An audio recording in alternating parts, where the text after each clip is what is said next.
नमस्कार दोस्तों, स्वागत है आपका सारथी के ऑनलाइन प्लेटफॉर्म पर। हम हिस्ट्री की सीरीज में सबसे पहले हमने पढ़ा इंडस वैली सिविलाइजेशन और उसके बाद अब आज हम पढ़ने वाले हैं वैदिक पीरियड या फिर वैदिक काल।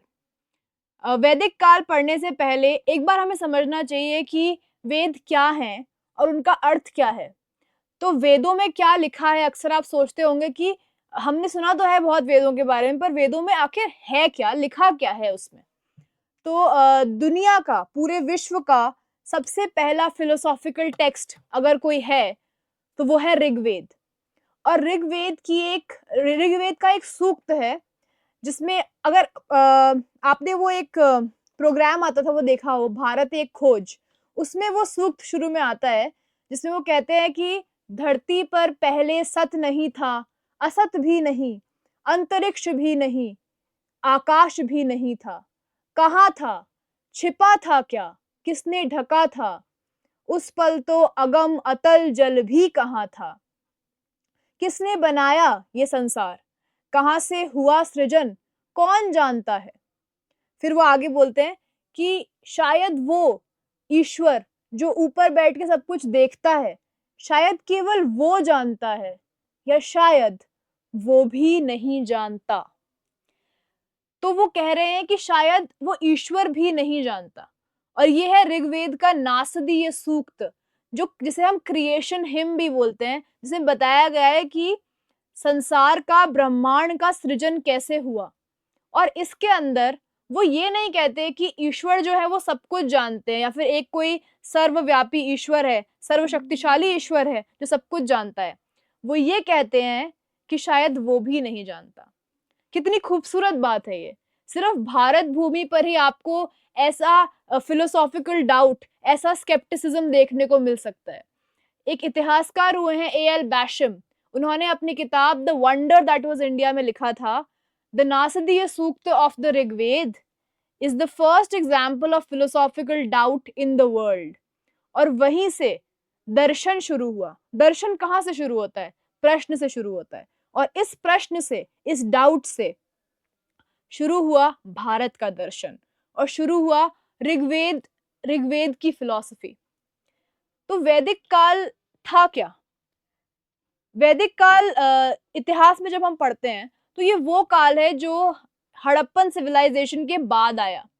बहुत सारे स्कॉलर, जैसे मैंने आपको पिछले लेक्चर में समझाया था, बहुत सारे स्कॉलर्स ने ये कहा है कि बाहर से आर्य आए और उन्होंने हड़प्पन संस्कृति को नष्ट किया और फिर उन्होंने अ, आर्यन सिविलाइजेशन की स्थापना करी, उन्होंने वेद लिखे। लेकिन जैसा कि मैंने पहले बताया था, इस हाइपोथेसिस को बहुत लोगों ने चुनौती दे दी है, क्योंकि आर्यन इन्वेजन का, आर्यों का आक्रमण हुआ था, इसका कोई प्रमाण हमें नहीं मिलता है। तो ऐसा इतिहासकारों ने कहा है कि काफी बार, मतलब काफी वेव्स आई माइग्रेशन की, प्रवास की, आर्यों का प्रवास हुआ बाहर से। लेकिन एक स्कूल ऑफ थॉट ऐसा भी है जिसमें ऐसा कहा गया है कि आर्य बाहर से नहीं आए थे, बल्कि वो भारत के ही लोग हैं जो आर्य हैं। तो इसके अंदर काफी ज्यादा डिबेट है। इनफैक्ट बीबी लाल ने तो ये कहा है कि जो आर्य हैं और जो हड़प्पा के लोग हैं वो एक ही हैं, उनमें कोई फर्क नहीं है। मतलब हड़प्पा के लोगों ने ही वेद लिखे, क्योंकि हमें हड़प्पा से कोई साहित्य प्राप्त नहीं होता है और वैदिक काल के हमें कोई आर्कियोलॉजिकल, पुरातात्विक प्रमाण नहीं मिले हैं। तो इसका क्या अर्थ है कि वो दोनों शायद एक ही थे, एक ही समय में थे और एक ही क्षेत्र में थे, जैसे सप्त सिंधु एरिया बोलते हैं, जो सरस्वती नदी बहती थी। तो ये तीन हाइपोथेसिस हैं अलग अलग, और इन पे काफी इन तीनों हाइपोथेसिस के बीच में काफी डिबेट है और काफी आर्ग्यूमेंट्स चलते रहते हैं और काफी पॉलिटिकल भी है, तो हम इसमें नहीं जाएंगे। आप बस ये तीन आर्ग्यूमेंट्स ध्यान रख लीजिए कि आर्यन इन्वेजन, आर्यन माइग्रेशन और इंडिजिनस आर्यन थ्योरी, ये तीन थ्योरीज हैं। आर्यन इन्वेजन, आर्यन माइग्रेशन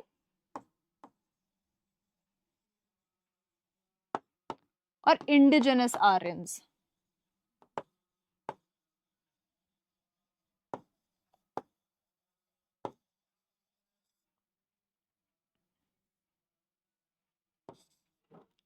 ये 3 अलग-अलग थ्योरीज हैं। तो वेद हैं क्या? वेद जो है वो भारत के सबसे पुराने साहित्य का हिस्सा हैं। सब लगभग 5000 साल पुराने वेदों को माना जाता है और इनकी डेटिंग पे भी काफ़ी इतिहासकारों के बीच में अलग-अलग मत हैं जो हम आगे देखेंगे। तो वेद जो शब्द है वो कहाँ से आता है? वो संस्कृत के विद शब्द से आता है। जो हम जब हम संस्कृत पढ़ते हैं तो हम रूट्स पढ़ते हैं कि धातु कहाँ से आई है, तो वो विद धातु से आता है, जिसका अर्थ है टू नो, जानना। जानने की प्रक्रिया को विद कहते हैं, उससे वेद बना है। तो वेद का अर्थ हुआ ज्ञान, नॉलेज। तो वेद कोई रिलीजियस टेक्स्ट नहीं है, ये कोई रिलीजन नहीं है कि मतलब ऐसा बोल रहे हैं कि ऐसा-ऐसा करना है, जो रिलिजन्स में होता है कि इस चीज़ को फॉलो करना है आपको। नहीं, वेद ज्ञान के ग्रंथ हैं, जो ऋषियों ने लिखे हैं और वो किस तरह से लिखे हैं।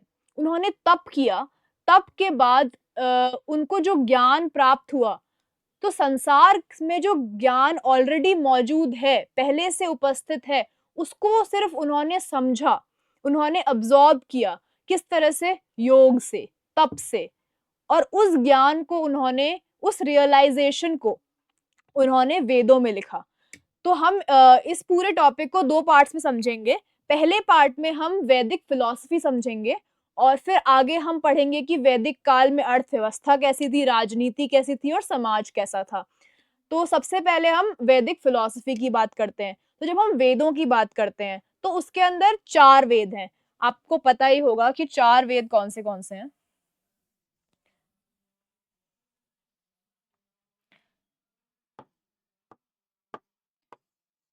पहला है ऋग्वेद,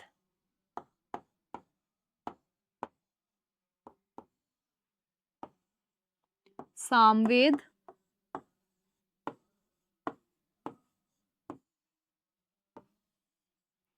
यजुर्वेद,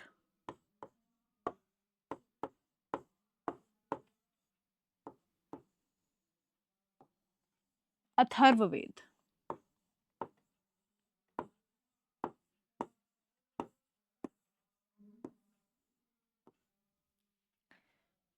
ये हुए 4 तरह के वेद। लेकिन जब हम वेदों की बात करते हैं तो उनके भी 4 पार्ट हैं। हर हर वेद के अपने-अपने पार्ट्स हैं। तो वेदों के जो 4 पार्ट्स हैं वो है संहिता, ब्राह्मण, अरण्यक और उपनिषद।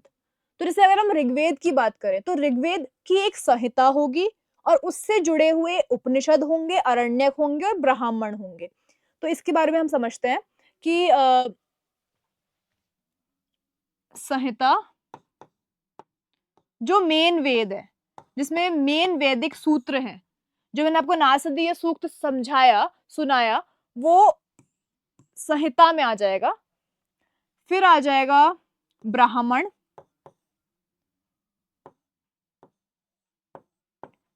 ब्राह्मण वो ब्राह्मण नहीं है। जो वर्ण व्यवस्था में जो ब्राह्मण है, वो ब्राह्मण नहीं है। कोई व्यक्ति, कोई वर्ण विशेष की बात नहीं कर रहे हैं हम। ब्राह्मण ऐसे ग्रंथ हैं जिनके अंदर बताया गया कि यज्ञ कैसे किया जाता है, यज्ञ की पूरी प्रणाली, पूरी विधि क्या होती है। बेसिकली रिचुअल्स से रिलेटेड जितनी भी चीज़ें हैं, वो ब्राह्मणों में हमको मिलेंगी। शतपथ ब्राह्मण है एक, काफ़ी फेमस ब्राह्मण है। फिर अरण्यक,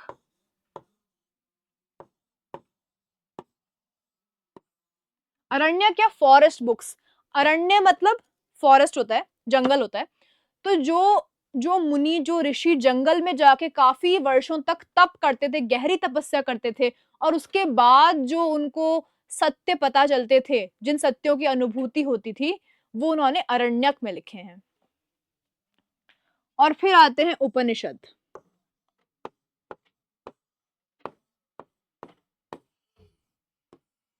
जिन्हें वेदांत भी कहा जाता है, यानी वेदों का अंत। आखिरी जो पार्ट है वेदों का, वो उपनिषद है। उपनिषद में मिस्टिसिज्म है, फिलॉसफी है, भारतीय दर्शन के आधारभूत ग्रंथ हैं उपनिषद। भारतीय दर्शन को अगर आपको समझना है, गांधी जी ने भी कहा था कि एक बहुत छोटा उपनिषद है ईशावास्य उपनिषद।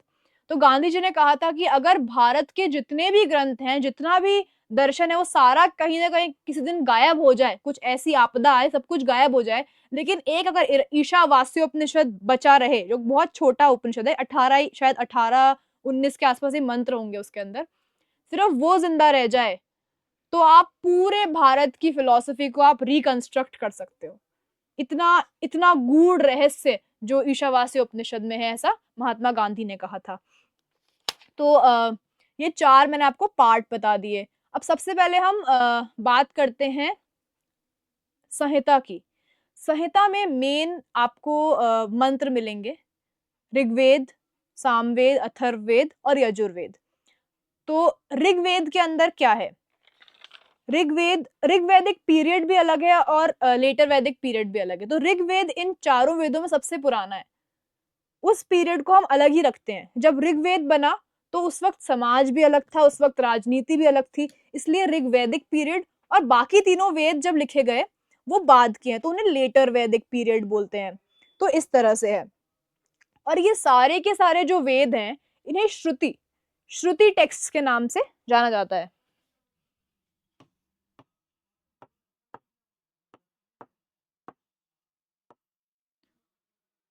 क्योंकि भारत का जितना भी साहित्य है, प्राचीन साहित्य, उसको हम 2 भागों में बांट सकते हैं। एक तो स्मृति टेक्स्ट हो जाएंगे और एक श्रुति टेक्स्ट हो जाएंगे। श्रुति टेक्स्ट का अर्थ क्या है? श्रुति मतलब सुनना। तो वैदिक फिलॉसफी ऐसी है कि जो ऋषि हैं वो सिर्फ मात्र दृष्टा हैं, मतलब वो सिर्फ देखते हैं, वो सिर्फ सुनते हैं, उन्होंने सिर्फ सुना है। किसको? उस अंतिम सत्य को, ब्रह्मांड के उस नाद को, वो सारे गूढ़ रहस्यों को उन्होंने सिर्फ जाना है, सिर्फ महसूस किया। उन्होंने इन्वेंट नहीं किया, कुछ लिखा नहीं है, उन्होंने सिर्फ देखा है, मात्र दृष्टा।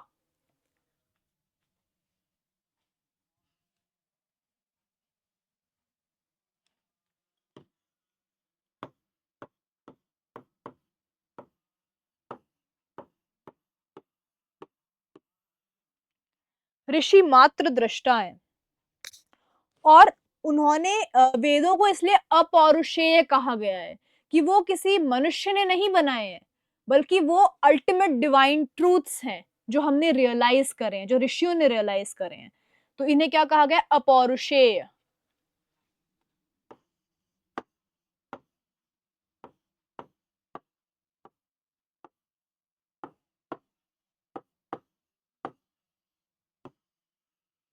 अपौरुषेय है। ये वेद नित्य हैं, मतलब इटर्नल हैं, कोई अंत नहीं है। ये किसी एक समय के लिए, किसी एक देश काल के लिए, किसी एक जगह के लिए नहीं लिखे गए हैं, बल्कि ये हर काल के लिए और हर जगह के लिए सेम है, क्योंकि ये अल्टीमेट ट्रूथ्स हैं, ये अंतिम सत्य है।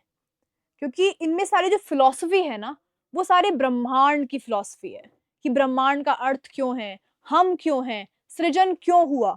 तो ये अल्टीमेट ट्रूथ्स हैं, that's why they are eternal, नित्य।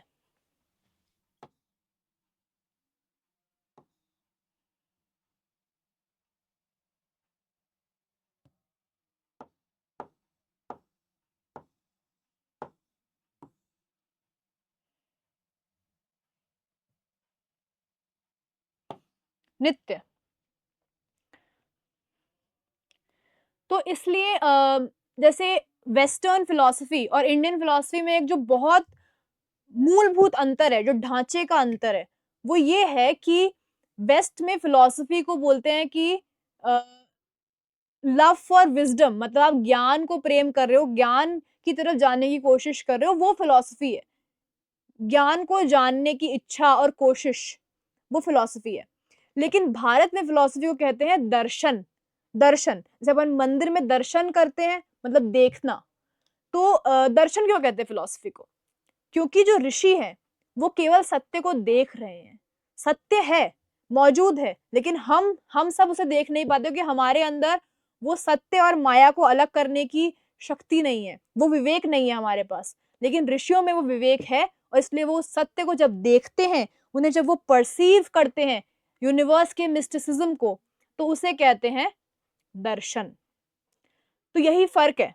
वेस्टर्न फिलॉसफी के अंदर जितने भी स्कॉलर्स हुए हैं, वो ज़्यादातर एकेडमिक्स से जुड़े हुए थे, प्रोफ़ेसर्स थे, यूनिवर्सिटीज़ में थे। लेकिन भारत के जितने भी दार्शनिक हुए हैं, वो ऋषि हुए हैं। वो पूरे संसार को छोड़कर उन्होंने तपस्या करी है तपोवन में। इसीलिए भारत में जो फिलॉसफी है, वो स्वानुभूति से आई है।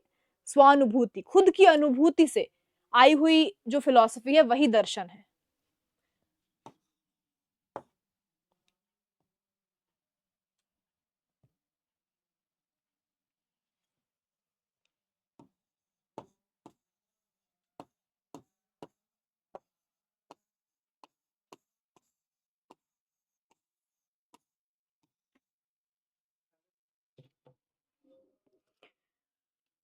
तो अब हम बात करते हैं कि ऋग्वेद का स्ट्रक्चर कैसा है।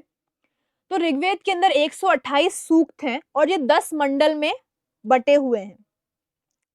और सबसे पुराना जो ऋग्वेद संहिता है, वो सब वैदिक लिटरेचर में सबसे पुराना टेक्स्ट है। और जो मंडल 2 से 7 जो मंडल हैं, वो सबसे पुराने माने गए हैं। और जो बाकी मंडल हैं, जो पहला मंडल, नवां मंडल और 10वां मंडल है, वो थोड़ा बाद का माना गया है टाइम वाइज़। तो जो ये 7 बुक्स हैं, जो 7 मंडल हैं, उन्हें फैमिली बुक्स भी कहते हैं, क्योंकि इनको अलग-अलग ऋषियों के परिवारों ने लिखा था। तो आपने अगर सुना होगा जैसे विश्वामित्र हैं, तो हम सोचते हैं कि विश्वामित्र कई बार हम सुनते हैं विश्वामित्र के बारे में कि विश्वामित्र हर काल में कैसे आ जा रहे हैं। तो विश्वामित्र जो है वो एक ऋषियों का परिवार है और उसमें जो भी लोग हैं उनको आप हर अलग-अलग काल में विश्वामित्र कह दे रहे हैं। तो ये वाला पूरा कॉन्सेप्ट है। तो जो अपन अलग-अलग फैमिली बुक्स की बात करते हैं, तो अलग-अलग ऋषियों के परिवार उनके कुल से रिलेटेड है। तो जैसे गृत समदा अलग-अलग ये 7 जो ऋषियों की फैमिली है, विश्वामित्र, वामदेव, अत्रि, भारद्वाज और वशिष्ठ, ये 7 फैमिली बुक्स हैं। उसके बाद जो नवा मंडल है, वो केवल एक देव को समर्पित उसमें सूक्त हैं और वो देव है सोम। सोम।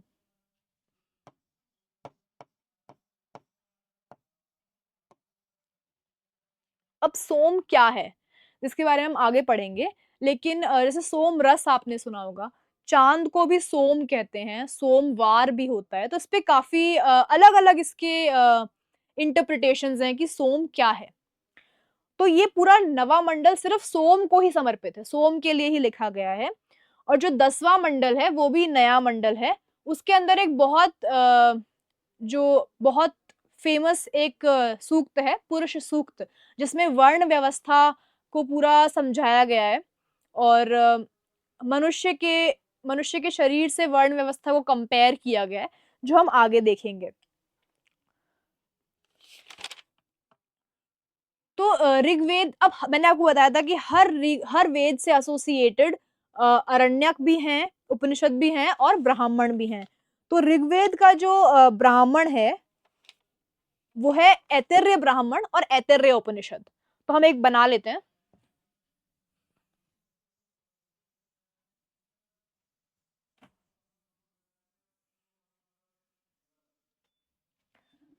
ऋग्वेद,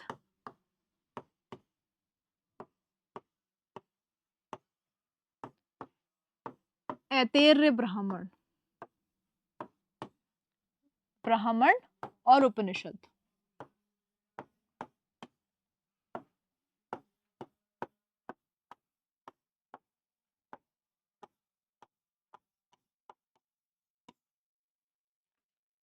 सामवेद।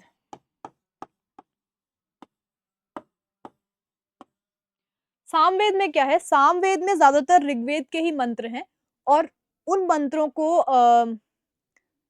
संगीत दिया गया, संगीतबद्ध किया गया है उन मंत्रों को।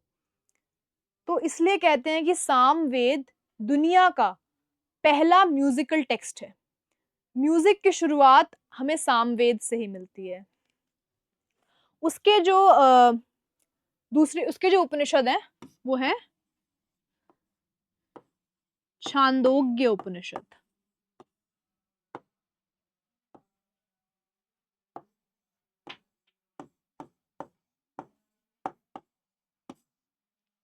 यजुर्वेद, यजुर्वेद के दो पार्ट्स, दो स्कूल्स बताए गए हैं, शुक्ल यजुर्वेद और कृष्ण यजुर्वेद।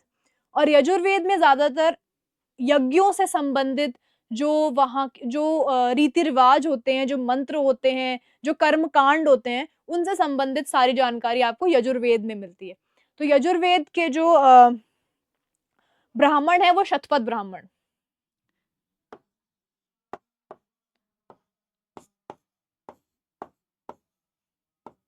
और एक काफी महत्वपूर्ण उपनिषद यजुर्वेद से जुड़ा है, जो है बृहदारण्यक उपनिषद।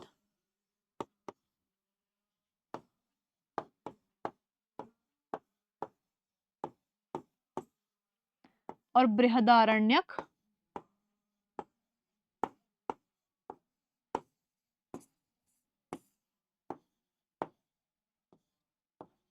बृहदारण्यक उपनिषद काफी फेमस है ये उपनिषद।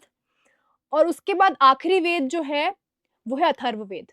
अथर्ववेद को कहा जाता है कि ये आम जन का वेद है, पीपल्स वेद, क्योंकि इसके अंदर सिर्फ बातें, इसके अंदर आम आम बातें हैं, मतलब आम लोगों का जीवन कैसा था, लोक संस्कृति कैसी थी, लोगों के त्योहार कैसे थे, इसके ऊपर है। और काफी ज्यादा इसमें आपको प्रकृति प्रेम दिखेगा। जो पृथ्वी सूक्त है, जिसमें कहा गया है कि माता पृथिव्या पुत्रोहम, मतलब पृथ्वी मेरी माँ है और मैं पृथ्वी का पुत्र हूँ, ये इस आपको अथर्ववेद में मिलेगा। अथर्ववेद में आपको काफी ज्यादा मंत्र मिलेंगे, मैजिकल जो चार्म्स होते हैं, मैजिकल मंत्र होते हैं, मंत्र तंत्र की किसी की बीमारी सही करने के लिए कुछ मंत्र हो गया, और इस तरह की चीजें आपको अथर्ववेद में मिलेंगी। तो इसे आम लोगों का वेद कहा गया है। काफी मेडिसिन का भी, मेडिसिन की शुरुआत भी अथर्ववेद से मानी जाती है। जैसे बाद में तो सुश्रुत संहिता और चरक संहिता ये सब आई, लेकिन शुरुआत जो अगर मेडिकल साइंस की भारत में हमें दिखती है तो वो आपको अथर्ववेद में मिलती है।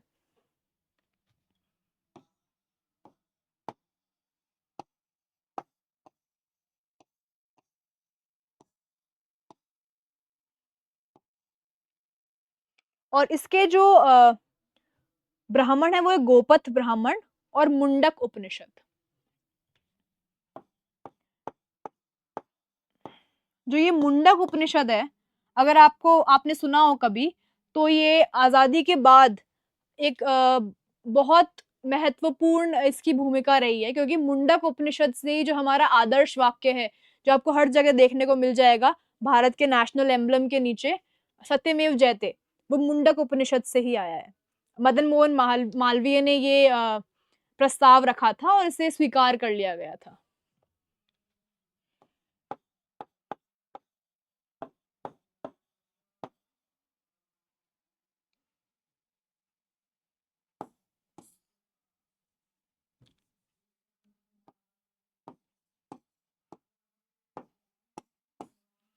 और मुंडक उपनिषद,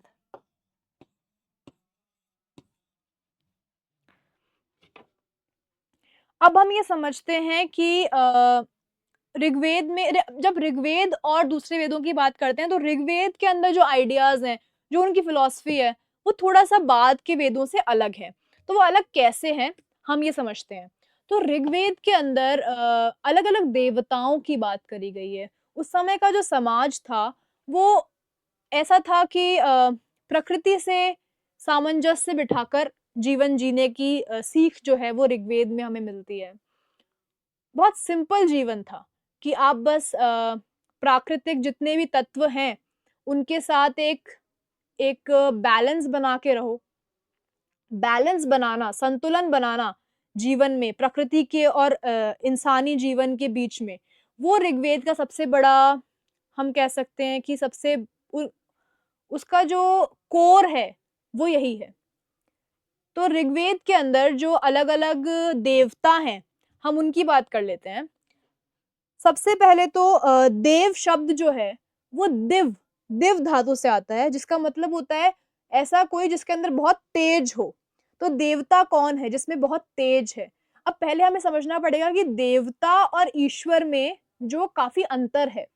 ऋग्वेद के समय में ईश्वर की अवधारणा इतनी प्रबल नहीं थी, जैसा कि मैंने आपको नासदीय सूक्त में कहा भी था। क्योंकि उसमें ये भी कहा गया है कि देवता जो है वो सर्वज्ञ नहीं है, वो सर्वशक्तिशाली नहीं है, क्योंकि नासदीय सूक्त में एक लाइन है जिसमें कहा गया है कि देवताओं को भी नहीं पता सृजन कैसे हुआ, क्योंकि देवता भी सृजन के बाद आए। तो देवता जो है वो एक बहुत ज़्यादा सर्वज्ञ जो है एक इंसान, एक एंटिटी नहीं है। देवता की पूजा होती है क्योंकि हम उसे नेचर के अलग-अलग एलिमेंट से हमने उनको एसोसिएट किया हुआ है। तो ऋग्वेद की शुरुआती पार्ट में सबसे इम्पोर्टेंट देवता अगर कोई है, जो आज भारत में इतने इम्पोर्टेंट नहीं हैं, और उसी से हमें पता पड़ता है कि भारतीय समाज किस तरह से हर काल में बदला है, तो वो है इंद्र। इंद्र की बहुत पूजा होती थी पहले।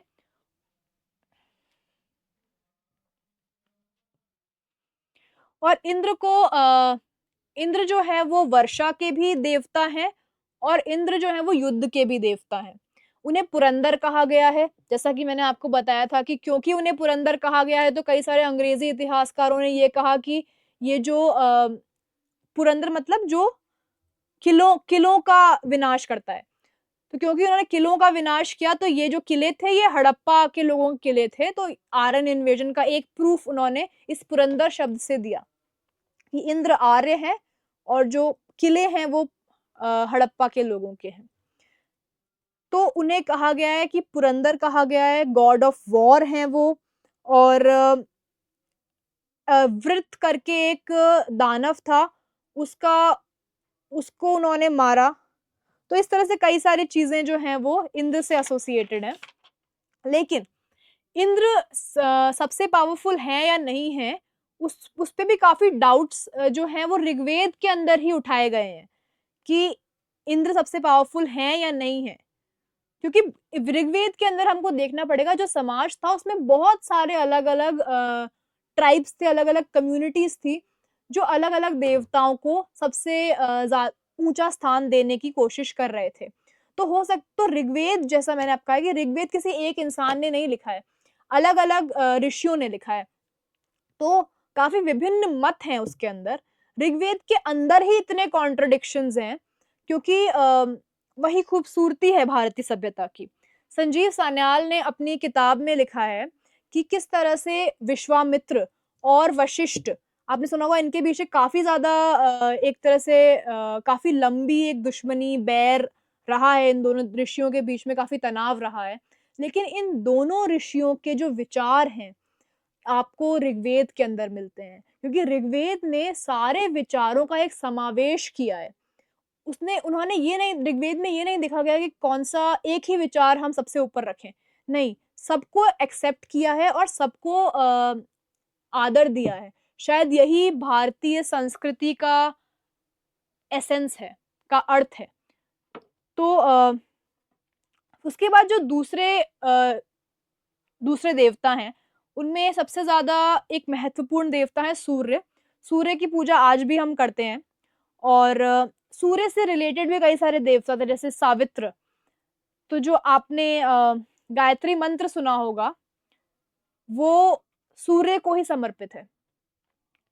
गायत्री मंत्र का अर्थ ये है कि हे सूर्यदेव, जिस तरह से आप अपने तेज से सारे संसार को आलोकित करते हो, उसी तरह से आप अपने तेज से मेरी बुद्धि को भी, मतलब मेरी मेधा को भी आलोकित कीजिए। ये है प्रार्थना।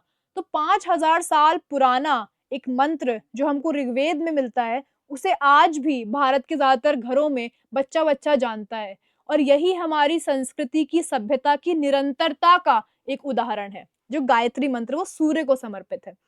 तो सावित्र भी सूर्य का ही एक रूप है, जिनको गायत्री मंत्र डेडिकेटेड है। पूसन भी एक देवता थे, जो भी सूर्य से रिलेटेड थे।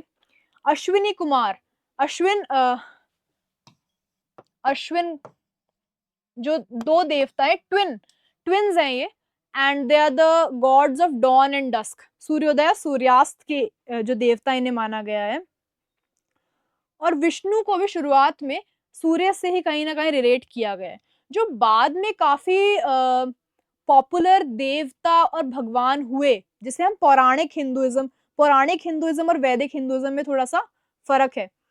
तो उनको ऐसा कहा गया है कि जो पौराणिक हिंदुइज्म में जो काफी पॉपुलर देवता थे, जैसे विष्णु, शिव, इनका शुरुआती रूप हमें वेदों में दिख जाता है, ब्रह्मा, इन सब का। फिर अग्नि हमें देखने को मिलती है। अग्नि को ऐसा माना गया है कि संसार में जो कुछ हो रहा है वो अग्नि से हो रहा है, क्योंकि अग्नि जो है वो यज्ञ में भी है। अग्नि जो है उसके कारण सूर्य चमक रहा है, अग्नि के कारण ही बिजली चमक रही है। और देवता और मनुष्य के बीच का जो एक इंटरमीडियरी भगवान है, उसे वो अग्नि को माना गया है। मनुष्यों का जो मैसेज है वो देवता तक कैसे पहुंचता है, वो यज्ञों से पहुंचता है। और यज्ञ क्या है? यज्ञ अग्नि है। तो आज भी अग्नि की पूजा जो है वो होती है कई घरों में। भोग वगैरह चढ़ाया जाता है पितरों को, श्राद्ध के समय भी। तो वो अग्नि की आज भी पूजा होती है। सूर्य की भी आज पूजा होती है। जैसे छठ पूजा आपने सुना होगा, बिहार में होती है। कई सारी जो राजवंशी डायनेस्टीज हैं, वो अपने आप को सूर्यवंशी कहती हैं, सूर्य से अपना लीनियज वो ट्रेस करती हैं। तो सूर्य भी काफी पॉपुलर है। सूर्य के मंदिर भी हैं, कोणार्क में है और कश्मीर में है। तो आज भी इनकी पूजा होती है। तो अग्नि के अंदर जो कॉन्सेप्ट्स हमको देखने को मिल रहे हैं कि अग्नि हर चीज का कारण है, तो ये उपनिषदिक दर्शन का कहीं ना कहीं की शुरुआत हमें यहाँ से देखने को मिल सकती है। सोम क्या है? सोम एक पौधा था, और इस पौधे को मे बी इसमें कुछ नशीला पदार्थ हो सकता है। ये इतिहासकारों में मत नहीं बना है कि कौन सा नशीला पदार्थ था। क्या ये भांग था, क्या ये अफीम था, नहीं पता है। हो सकता है किसी का मिक्सचर हो। पर बाद में सोम को चंद्रमा से भी एसोसिएट किया गया था। और जैसा कि मैंने आपको बताया था कि सोम रस जो है वो देवता पीते थे। और सोम सोम को समर्पित एक पूरा नवा मंडल है, 9th mandal of the Rigveda. Varuna भी एक काफी महत्वपूर्ण देवता हैं, और वरुण को राजा माना गया है सारे समुद्रों का। और राजाशाही से उनको जोड़ा जाता है, एसोसिएट किया जाता है। और रीत का एक कॉन्सेप्ट था ऋग्वेद के अंदर, रीत।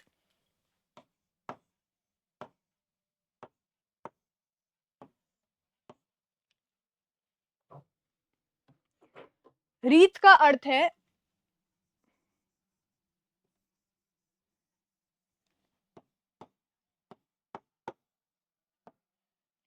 रीत का अर्थ है द कॉस्मिक ऑर्डर, जिसे बाद में धर्म कहा गया। कि संसार को चलाने का जो एक चक्र है, एक साइकिल है, कि सुबह सूर्य उगता है, शाम को सूर्य ढलता है, ये एक शाश्वत सत्य है और यही रीत है। तो जो रीत का कॉन्सेप्ट था, उसी के साथ बाद में धर्म का कॉन्सेप्ट आया। तो रीत की रक्षा कौन करता है? तो वो वरुण करता है। और वरुण और मित्र जो थे वो काफी अच्छे दोस्त जो ऋग्वेद में माने गए हैं, और उनके बीच में काफी भरोसा था, विश्वास था। इसलिए उस समय जो भी समझौते होते थे, जो भी अग्रीमेंट्स होते थे, वो वरुण और मित्र का नाम लेके की जाती थी। मित्र शब्द भी मित्र से ही आया है, जो एक देवता थे ऋग्वैदिक काल में। आज मित्र का मतलब फ्रेंड होता है, क्योंकि वो वरुण और मित्र बहुत अच्छे दोस्त थे, तो वहां से वो चीज आती है। उसके अलावा काफी दूसरे देवता भी थे, जैसे यम, रुद्र। रुद्र जो है वो जिन्हें शिव का मतलब शुरुआती रूप कहा गया है। और पशुपति सील की हमने बात करी थी, तो वो भी रुद्र से एसोसिएटेड है। रुद्र के जैसा डिस्क्रिप्शन है कि वो जंगल में रहते थे और धनुष बाण वगैरह यूज करते थे। और मेडिसिनल हर्ब्स जो होती हैं, औषधियों की रक्षा करते थे। और काफी फियर्स, एक तरह से रौद्र रूप में रुद्र को दिखाया गया है। तो उन्हें शिव का एक शुरुआती रूप माना गया है। प्रजापति को हम ब्रह्मा से एसोसिएट करते हैं। वायु का भी उल्लेख है। गंधर्वों का उल्लेख है ऋग्वेद के अंदर। गंधर्व वो हैं जो अ, गायन वादन से संबंधित, वो देवता नहीं है पर दूसरे भी लोग हैं जो ऋग्वेद में जिनका उल्लेख है, जैसे गंधर्व हो गए, अप्सराएं हो गई, तो इन सब का उल्लेख है। तो मैक्स म्यूलर ने कहा है कि जो ऋग्वेद के अंदर जिस तरह का भगवान देवों का स्टेटस है उसे कहते हैं हेनोथिज्म।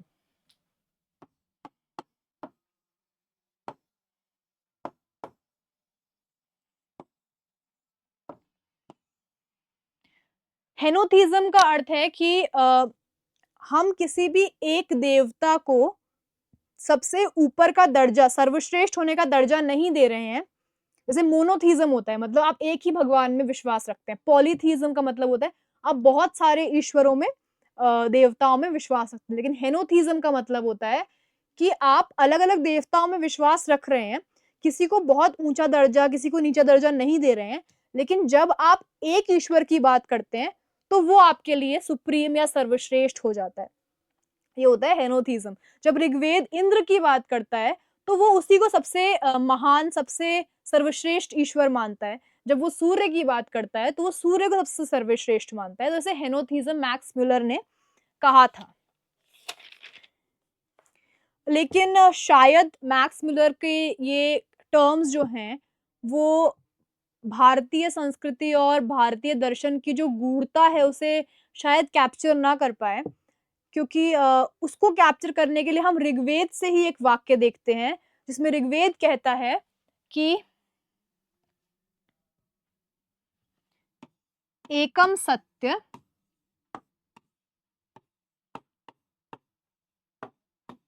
विप्राह बहुधा वदंती। जैसे आज हम बात करते हैं टॉलरेंस की और सबके विचारों को स्वीकार करने की, एक्सेप्ट करने की, लिबर्टी की, लिबरलिज्म की, तो हमें देखना चाहिए कि ऋग्वेद क्या कह रहा है। ऋग्वेद कह रहा है कि सत्य एक है, लेकिन जो ऋषि है उसको अलग-अलग नाम से कहते हैं। मतलब ईश्वर एक है, अंतिम सत्य एक है, लेकिन वहां तक पहुंचने के रास्ते बहुत सारे हैं और वो सारे रास्ते सही हैं। तो जब हम सेक्युलरिज्म की, प्लूरलिज्म की बात करते हैं, तो हम ऋग्वेद को भी देख सकते हैं कि ऋग्वेद ने भी वही कहा था कि हर रास्ता जो है वो सत्य है, वो अलग है। तुम्हारे और मेरे सत्य में फ़र्क हो सकता है, लेकिन तुम्हारा और मेरा सत्य सही भी हो सकता है, क्योंकि सत्य एक है, उसको बोलने के तरीके बहुत सारे हैं। ऋग्वेद के अंदर बहुत सारी देवियों का भी उल्लेख है, जैसे देवी की पूजा तो आज भी हम करते हैं। अ, शक्ति जिसे हम कहते हैं, तो कई सारी देवियाँ हैं जिनकी पूजा होती थी, बट उन देवियों की पूजा आज नहीं होती है जो ऋग्वेद में जिनका उल्लेख है। जैसे पृथ्वी मैंने आपको बताया, पृथ्वी की तो खैर होती है, तो मदर अर्थ है। पृथ्वी सूक्त अथर्ववेद में है। पृथ्वी की पूजा मतलब प्रकृति की पूजा। अदिति है, अदिति को कहा गया है कि वो सारे देवताओं की माँ है। ये इनकी कहानियाँ बाद में हमको पुराणों में मिलती हैं, अदिति और दिति और सप्तऋषि वाली पूरी कहानी, कि क्या हुआ था, दिति से दानव आए, अदिति से असुर आए, अदिति से, हाँ, ऐसा कुछ पूरी कहानी है, वो आपको पुराण में मिलती है। उसके बाद है उषा। उषा जो सूर्योदय की देवी है। आज भी हम कहते हैं कि जब सुबह-सुबह सूर्योदय से पहले जो आसमान में लालिमा होती है, उसे हम उषा कहते हैं। तो उषा को भी एक देवी माना गया है, द गॉडेस ऑफ डॉन। रात्रि को देवी माना गया है, रात को। तो बेसिकली आप क्या किसको देवी और देवता मान रहे हो? नेचर के जो एलिमेंट्स हैं, प्रकृति के तत्वों को ही तो आप देवी और देवता मान रहे हो। तो रात्रि के लिए भी एक सूक्त है। और एक और देवी है अरण्यानी, मतलब लेडी ऑफ द फॉरेस्ट, जो फॉरेस्ट की देवी है, जंगल की, क्योंकि उस समय काफ़ी जंगल थे भारत में, तो जंगल को देवी के रूप में देखा गया है। अ, ऋग्वैदिक काल में जो सबसे इम्पोर्टेंट अगर कुछ रिचुअल था, तो वो था यज्ञ। यज्ञ मतलब एक वेदी होती थी जिसमें बीच में अग्नि होती थी, और जो उस टाइम पे प्रीस्ट होते थे, ब्राह्मण पंडित होते थे और एक यजमान होते थे जो यज्ञ करवा रहे हैं, जिनकी तरफ से यज्ञ हो रहा है। तो यज्ञ का अर्थ क्या है? आज यज्ञ इतना नहीं पॉपुलर है। आर्य समाज और इन लोगों ने काफ़ी, दयानंद सरस्वती ने काफ़ी यज्ञ को पॉपुलर करने की कोशिश की थी। आज भी लोग करते हैं यज्ञ, पर इतना पॉपुलर नहीं है यज्ञ। यज्ञ का अर्थ है कि आप अग्नि के रास्ते कुछ समर्पित कर रहे हो देवताओं को। जैसे घी होता है और अलग-अलग धान जो है वो उसमें अर्पित किए जाते हैं। तो इस तरह से आप देवों को खिला रहे हो, जो आप अग्नि को दे रहे हो वो एक्चुअली देवों को अर्पित हो रहा है। तो ये यज्ञ का अर्थ है। उसके अलावा काफ़ी डिस्कशन और डिबेट है ऋग्वेद के अंदर कि इस पूरे संसार का सृजन कैसे हुआ। एक तो मैंने आपको बताया कि नासदीय सूक्त, जिसमें डाउट है कि सृजन कैसे हुआ कोई नहीं जानता। उसके अलावा ऐसा कहते हैं कि एक बहुत बड़ा यज्ञ हुआ था और उस यज्ञ से इस पूरे ब्रह्मांड का सृजन हुआ। एक दूसरी थ्योरी है हिरण्यगर्भ, कि एक गोल्डन गर्भ था, एक गोल्डन वूम, जिससे पूरे ब्रह्मांड का जन्म हुआ। उसके अलावा ऐसा भी कहते हैं कि तपस्या से जो तपस से जो गर्मी, जो ऊष्मा पैदा हुई, उससे पूरे ब्रह्मांड का जन्म हुआ। ये भी कहा गया ऋग्वेद में कि पुरुष और स्त्री के मिलन से जो है ब्रह्मांड का जन्म हुआ। तो इसमें काफ़ी अलग-अलग आर्ग्यूमेंट्स जो हैं वो ऋग्वेद में दिए गए हैं। ऋग्वेद के अंदर जैसा कि मैंने आपको बताया था इंडस वैली के टाइम पे भी, कि मुर्दों को जलाया भी जाता था और गाढ़ा भी जाता था।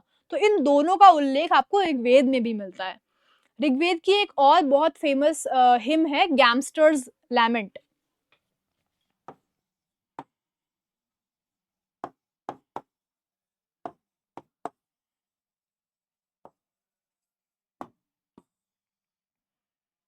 मतलब जुआ जो होता है उसे गैम्बलिंग कहते हैं, जुआ खेलना। तो एक कोई जुआ खेलने वाला इंसान है, वो काफ़ी दुखी हो रहा है कि उसने जुए में इतना पैसा गँवा दिया। तो इससे उस समय के समाज के बारे में हमें पता पड़ता था कि वहाँ पे लोग किस-किस तरह की एक्टिविटीज़ में इन्वॉल्व्ड थे। तो ये एक है। और ऋग्वेद को भारतीय संस्कृति और सभ्यता की नींव इसलिए कहा गया है क्योंकि जो ऋग्वेद के आइडियाज़ थे, वो कहीं न कहीं आज भी जीवित हैं। जैसा कि मैंने आपको बताया कि शिव और विष्णु का भी उल्लेख आपको वेदों में मिलता है।